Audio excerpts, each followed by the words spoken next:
বহুদিন তোমাদের সঙ্গে তেমন কোনো বড় ভিডিও শেয়ারই করা হয় না। সত্যি বলতে কাজের ব্যস্ততার মধ্যে সারাদিনের যে ব্লগ বানাবো সেই সময়টা হয় না। ওই ছোট্ট ছোট্ট যা রিলস করি সেটুকুই যা। তবে আজকে বছরের প্রথম দিন ভাবলাম নিজের জন্য স্মরণীয় তো করেই রাখবো, আর জীবনের সবটাই যেহেতু তোমাদের সঙ্গে শেয়ার করি সেই জন্য একটা ব্লগও বানিয়ে রাখি। পরে যখন ইচ্ছা হবে বের করে একটু দেখতেও পারবো। আর দেখো না, নববর্ষের দিন আমার পোড়া কপালটাই কেমন। সকালবেলায় বর উঠে চলে গেছে ডিউটিতে। থাকি তো তিনটে মানুষ, তার মধ্যে যদি একটা মানুষ না থাকে তাহলে কি ভালো লাগে বলো। এবার তার তো ডিউটি, কিছু করার নেই, যেতেই হবে। ও তো রোজ বাড়িতেও আসতে পারে না। তবে আজকে যদি কপালে থাকে একসঙ্গে কাটাবো খানিকটা সময়, তাহলে হয়তো চলেও আসতে পারে। এখনো পর্যন্ত কিন্তু জানি না যে আদৌ ফিরবে কিনা। বাড়ি থেকে গেছে তো মোটামুটি ওই 7টা নাগাদ। বাড়ি থেকে কিন্তু খাবার দাবার সমস্ত কিছু নিয়েই গেছে। যদি আসে তাহলে আবার রাতে এসে খাবে। ওখানে গিয়ে অবশ্য ফোনও করেছে যে বাড়িতে আজকে আসবে, তবে সন্ধে সন্ধে লেগে যাবে। অবশ্যই কিন্তু বিরিয়ানি বানাবে। এবার তার যখন হুকুম রাখতে তো হবেই। হুট করেই যখন বলেছে বিরিয়ানি খাবো, ঘরেও দেখছি বিরিয়ানির জিনিসপত্র নেই, সেই জন্য সোনাইকে নিয়ে তড়িঘড়ি চলে গেছিলাম বাজারে। বিরিয়ানির জিনিসপত্র বলতে ওই টুকিটাকি কিছুই লাগবে, মেন যেটা সেটা হচ্ছে চিকেন। চিকেন না হলে তো আর বিরিয়ানি হবে না। আজকে কিন্তু আর মাটন করছি না, কারণ 2-3 দিন আগেই মাটন খাওয়া হয়েছে, সেই জন্য আর মাটন করছি না, চিকেন বিরিয়ানি করব। আর 2জন কিংবা 3 জনের বিরিয়ানি করতে না খুব বেশি সময়ও লাগে না। শুধুমাত্র আর রান্নাবান্না তো থাকে না, তার ঊর্ধ্বে গিয়ে সোনাইকে খাওয়ানো, ওর টাইম মতো স্নান করানো সবটাই থাকে, সেগুলোও করতে হয়। ওকে দেখো স্নান করিয়ে হালকা পাতলা একটা নতুন জামা পরিয়ে দিয়েছি। এই কটনের এই জামাগুলো খুব আরামদায়ক, আর গরমও তো প্রচণ্ড পড়েছে। দেখো বাজার থেকে আসতে আসতে আমার কিন্তু 1টা বেজে গেছিলো। ঘড়ির কাঁটায় এখন প্রায় 3টে ছুঁই ছুঁই, এখনও পর্যন্ত আমার রান্না বান্না হয়নি। তাহলে ভাবছো নিশ্চয়ই যে সকালে কি খেয়েছি কিংবা সোনাই কি খেয়েছে। আগে থেকেই জানতাম বিরিয়ানি করে খেতে খেতে একটু দেরি হবে। সঙ্গে সঙ্গে সোনাই তো বিরিয়ানি খাই না, কিংবা এই গরমে ওকে বিরিয়ানিটা দেবেও না, সেই জন্য সকালবেলায় সেদ্ধ ভাত করে আমরা 2জন খেয়ে নিয়েছি। আর সোনাইয়ের জন্য এই বাসমতি চালেরই ভাত রান্না করব। ওকে কিন্তু বিরিয়ানির যে গোটা গরম মশলায় রান্না করা ভাতটা সেটাও খাওয়াই না। তাই বলে আমরা বিরিয়ানি খাবো আর ছেলেটাকে সেদ্ধ চালের ভাত খাওয়াবো, সেটাও মা হয়ে মেনে নিতে পারি না। সেই জন্য ওর জন্য কিন্তু বাসমতি চালের ভাতটাই করব। এখনো পর্যন্ত ওর খাওয়ার সময় হয়নি।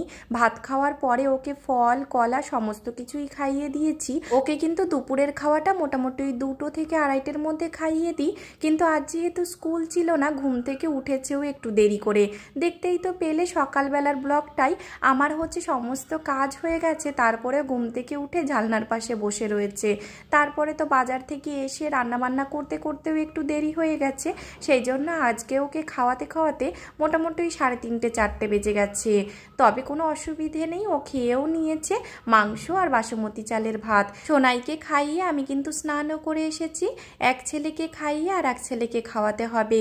তবে অন্যদিন আমি কিন্তু গোপাল সেবাটা একটু আগে আগেই দিয়ে দিই, কিন্তু আজকে দেখো বছরের প্রথম দিনটাই অনেক দেরি হয়ে গেল। টাইম মতো হয়েও যেত, কিন্তু বাজারে যদি যেতে হয়, মানে ঘরে বাইরে দুদিক যদি সমানে সামলাতে হয়, তাহলেই অনেক কাজে দেরি হয়ে যায়। বাজারে গিয়ে সেখান থেকে বাজার টাজার করে আসতে আসতে এদিকটাই অনেকটা দেরি হয়ে গেল।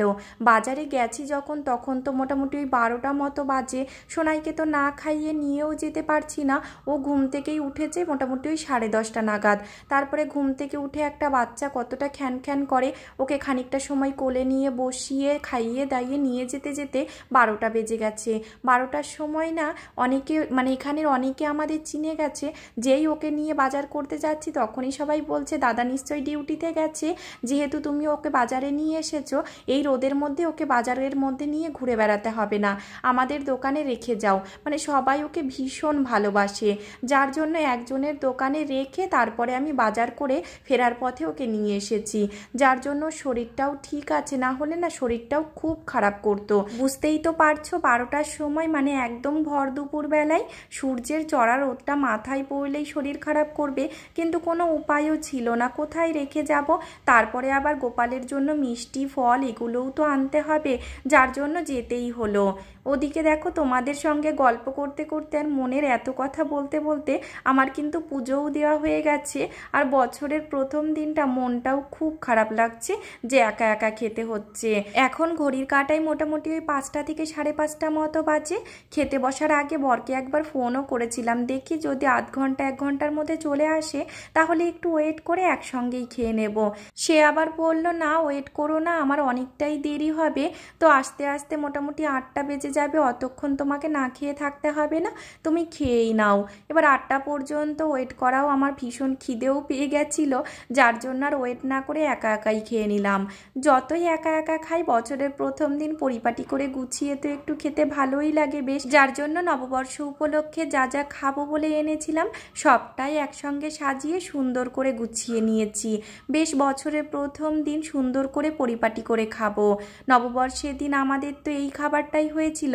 নববর্ষ স্পেশাল তোমরা কি খাওয়া দাওয়া করলে কমেন্ট করে কিন্তু অবশ্যই জানিও।